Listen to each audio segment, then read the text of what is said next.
Salut à toi, bienvenue dans ma nouvelle vidéo. Je suis Nadia, coach en rangement, home organizer, et j'ai deux passions dans la vie. L'organisation bien sûr, et le bordel, mais quand il est chez les autres. Dans cette vidéo, je vais te parler un petit peu plus de moi et de pourquoi il est important d'écouter son corps et de ne pas faire comme si les signaux qu'il nous envoyait ne servaient à rien. C'est parti! Alors il y a quelques semaines, j'ai été très fatiguée, donc on est à la fin de l'année.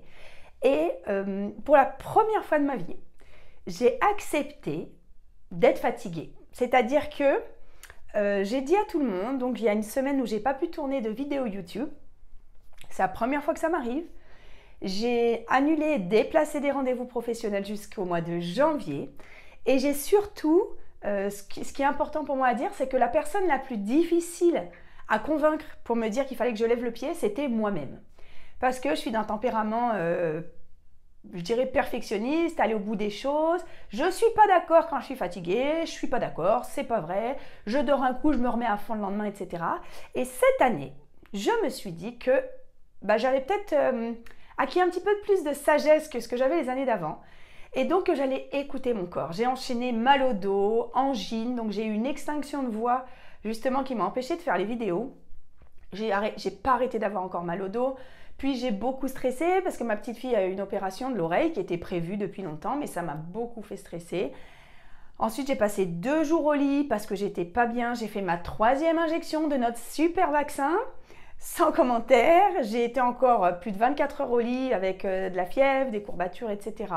Et je me suis dit, bon, Nadia, ok, t'es fatiguée, t'as mal au dos, t'as mal partout.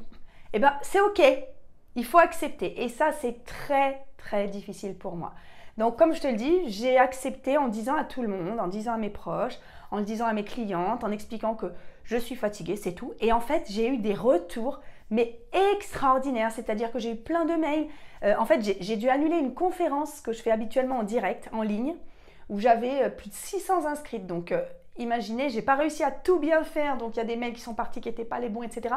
Et à part une personne, j'ai reçu plein d'autres mails qui m'ont dit Nadia, prends soin de toi, soigne ta gorge. D'ailleurs, tu l'entends, j'ai encore pas complètement réglé mon problème de gorge. Soigne-toi, quand ton corps parle, il faut l'écouter, etc. Et ça m'a fait énormément de bien. Alors certes, j'attendais pas le regard des autres pour me faire un avis sur ce que je devais faire, mais ça m'a conforté dans mon choix. Et ça, c'est hyper intéressant.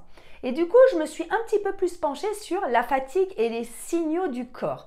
Parce qu'autour de moi, j'ai beaucoup d'amis qui, en cette fin d'année, n'en peuvent plus. Moi, la première, de fatigue, de douleur, d'accumulation de stress, de fatigue certes physique, mais aussi de fatigue psychique. Donc, j'ai fait des petites recherches sur Internet et j'avais envie de te lister, c'est super rigolo, toutes les raisons pour lesquelles on peut être fatigué. Donc, je me suis amusée à regarder un petit peu tout ça. Donc déjà, première chose, quand on est fatigué, on peut avoir des problèmes de sommeil. Alors ça m'a fait beaucoup rire parce que effectivement, si je suis fatiguée, c'est que je ne dors pas assez. Bon, pourquoi pas. Mais les problèmes de sommeil, ce qui est intéressant, c'est qu'on n'est pas toujours conscient de ce qu'on a. C'est-à-dire que moi, j'ai par exemple une copine dont le mari ronfle. C'est une très bonne amie. Et j'ai vu sur Internet que le ronflement d'un conjoint, il est en cause dans 50% des divorces. Non mais voilà, donc le conjoint il ronfle. On dort pas bien, on est fatigué, fatigue chronique, on s'engueule tout le temps, on divorce, la boucle est bouclée. Donc c'est quand même quelque chose qu'il ne faut pas prendre à la légère. Donc j'ai trouvé que c'était hyper intéressant. Ensuite, les gens qui ne boivent pas assez, donc manque d'eau, manque d'hydratation.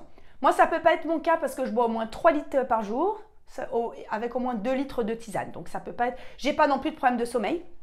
Je me suis demandé qu'est-ce qui faisait vraiment que j'étais fatiguée en fait. Donc problème de sommeil, pas de problème. Moi, dès que je me couche, je dors en 2 secondes. Je manque peut-être un peu de sommeil et encore ça fait 2 ou 3 semaines que je me couche à 21h30, 22h maximum. Donc je dors, 9 heures par nuit. Il y a même des nuits, cette nuit par exemple. Avant de tourner cette vidéo, j'ai dormi 11 heures.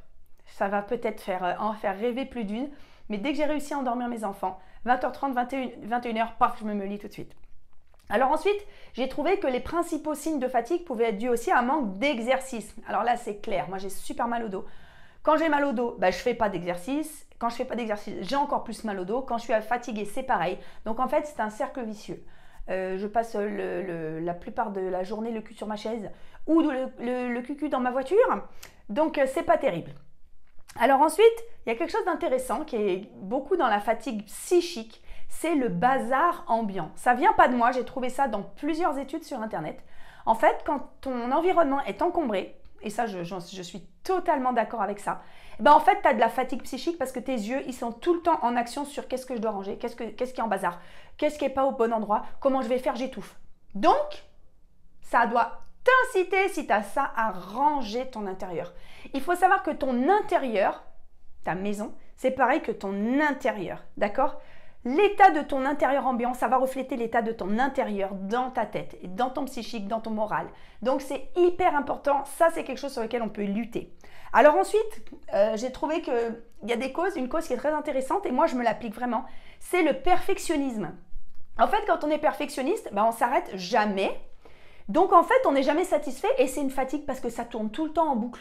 Donc le perfectionnisme, ça peut être disons une cause de fatigue. Alors ensuite, il y a bien sûr les écrans, le soir, la nuit. Donc il y a plein de gens, notamment des ados, des jeunes, qui allument leur téléphone la nuit. Donc je ne savais pas, mais quand j'en ai parlé autour de moi, oui, qui laissent leur téléphone, qui ne mettent pas en mode avion, qui consultent les textos, qui s'endorment avec le téléphone, avec des vidéos. Alors si c'est une vidéo de Tata Nadia, je veux bien, ça va te permettre de dormir. Non, je rigole, c'est pas vrai. Si c'est une vidéo où c'est juste l'audio, par exemple, avec une relaxation pour faire dodo, ok. Mais si c'est des trucs hyper anxiogènes et tout, c'est nul. En plus, il y a les écrans, c'est des lumières bleues. Donc catastrophique pour le sommeil. Ensuite, s'il y a trop de caféine, café, thé, etc.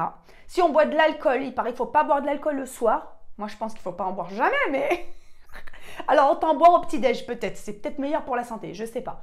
Mais en tout cas, il ne faut surtout pas en boire le soir. Bien sûr, il ne faut pas trop manger. Moi, j'ai l'estomac hyper fragile, donc si tu n'arrives pas à digérer, tu ne dors pas. Donc, voilà un peu toutes les causes qui peuvent entraîner de la fatigue. Donc moi, je me suis posé quand même la question sur tout ça. J'ai balayé, bon, caféine, c'est pas moi, l'alcool, c'est pas moi, manque de sommeil, bon, un peu, mais pas de problème de sommeil, etc. Et je me suis dit, qu'est-ce qui fait que je suis arrivée à ce niveau de fatigue? Il y a quelque chose d'intéressant, c'est que déjà, j'ai accepté de me dire que je suis fatiguée et j'ai accepté de mettre des mots. Par exemple, ça fait quelques années que quand j'avais mal au dos, je disais, purée, j'en ai plein le dos. J'en ai plein le dos. Et c'est hyper intéressant de se dire j'en ai plein le dos et comme par hasard, j'ai mal au dos. Bon, là, je ne sais pas si c'est la poule ou de l'œuf, lequel était le premier. Hein. Est-ce que j'en ai plein le dos donc j'ai mal au dos ou est-ce que j'ai mal au dos parce que j'en ai plein le dos? Je ne sais pas. Et je vais aller plus loin que j'en ai plein le dos. Et ça, dans une ancienne vidéo, j'en parle, c'est que moi, j'ai souffert pendant des années d'hémorroïdes. C'est vraiment pas un truc dont on parle. Et quand j'avais très très mal, que j'avais des crises hémorroïdaires, je disais « J'en ai plein le cul !» Et ça me faisait rire parce qu'un jour, j'ai dit « Ah ben, c'est marrant parce que je suis en train de dire d'où je souffre. » Et donc, je pense vraiment aujourd'hui que notre corps, il nous dit, enfin, l'endroit où on a mal, mais c'est pas moi qui l'ai inventé, hein, l'endroit où on a mal nous dit où on doit se reposer. Donc là, quand j'ai eu l'extinction de voix, mal à la gorge, je me suis dit, bah Nadia, peut-être qu'il y a quelque chose avec la parole, peut-être que tu dois reposer ta parole, peut-être que tu dois pas tourner justement la vidéo, peut-être que tu as quelque chose qui doit sortir, qui n'est pas sorti. Et je me suis fait tout mon film un petit peu de l'année et j'ai réussi à me rendre compte que j'avais une déception parce que je n'étais pas arrivée à faire tous les projets que j'avais prévus dans cette année. Et je me suis dit, bah Nadia, sois pas déçue, même si je peux l'être quand même encore un peu, mais je me suis dit, bah c'est ok. Du moment que je m'en rends compte, c'est ok. Et je vais activer ça au mois de janvier, mais pour le moment, ça n'est pas le moment. C'est pas au mois de décembre que je vais réactiver tout ce que j'ai pas réussi à faire. Et ce qui m'a beaucoup aidé, j'arrête pas de dire c'est ok, j'accepte, bah c'est ça en fait. De dire Nadia, c'est bon, t'as fait ce que t'as pu. J'ai eu une année difficile comme énormément de gens dans le monde et en France. Je me suis séparée cette année, je me suis retrouvée seule avec mes 2 enfants. J'ai dû développer à mort mon business, j'ai eu le stress et je l'ai encore de comment manger à la fin du mois, etc. Et je me dis, je me suis quand même super bien débrouillée, je m'en suis bien sortie, j'ai fait tout ce que j'ai pu, j'ai fait beaucoup d'efforts. Donc, il faut que je salue ça. Donc, je t'engage, toi qui me regardes, mets-moi en commentaire si tu es OK avec ce que je dis. C'est essayer de saluer tous les efforts et les bonnes choses qu'on a réussi plutôt que de se dire, bon, bah ça je ne l'ai pas fait. Donc, ensuite, pour finir avec tout ça, je vais faire une autre vidéo que je mettrai à la suite, qui s'appelle le syndrome de Wonder Woman. Je fais une petite intro, je me suis un peu renseignée là-dessus, c'est quelque chose que je connaissais. Et je pense que j'ai souffert de ça. Donc je vais faire une vidéo là-dessus. Tu le sais peut-être, je dis toujours que je suis Wonder Woman et que toutes les femmes le sont. Ça a ses côtés positifs, ça a ses côtés négatifs. Tu me dis en commentaire ce que tu penses de la fatigue créés par le corps, des mots et des signaux que le corps nous envoie. Est-ce que c'est quelque chose qui te parle? Est-ce que c'est quelque chose que tu as ressenti et que tu connais? Moi, je crois que je vais être un petit peu plus attentive à ça, mais ça va me demander beaucoup d'efforts parce qu'en général, si je suis fatiguée, si j'ai quelque chose qui ne va pas, j'ai toujours eu tendance à mettre un petit peu sous des oreillers, sous une couette, à me dire non, non, mais ça va. Pas me plaindre, pas demander de l'aide. Et je suis vraiment en train de changer ça. Et finalement, ça va bien en fait. Si je demande de l'aide à quelqu'un, c'est bien, la personne elle est ravie de m'apporter de l'aide, surtout que moi je suis toujours ravie d'aider quelqu'un. Et je suis vraiment en train de faire un gros travail sur qu'est-ce que je dois accepter envers moi la première et pourquoi est-ce que j'accepte trop envers moi-même, pourquoi je me demande trop envers moi-même, le perfectionnisme. Et c'est un beau chemin que je crois que je vais mener en 2022. Donc voilà, j'espère que ça t'a parlé, que ça t'a plu. Mets-moi en commentaire tout ce que tu peux dire sur cette vidéo. Et je te dis à très bientôt. Ciao, ciao!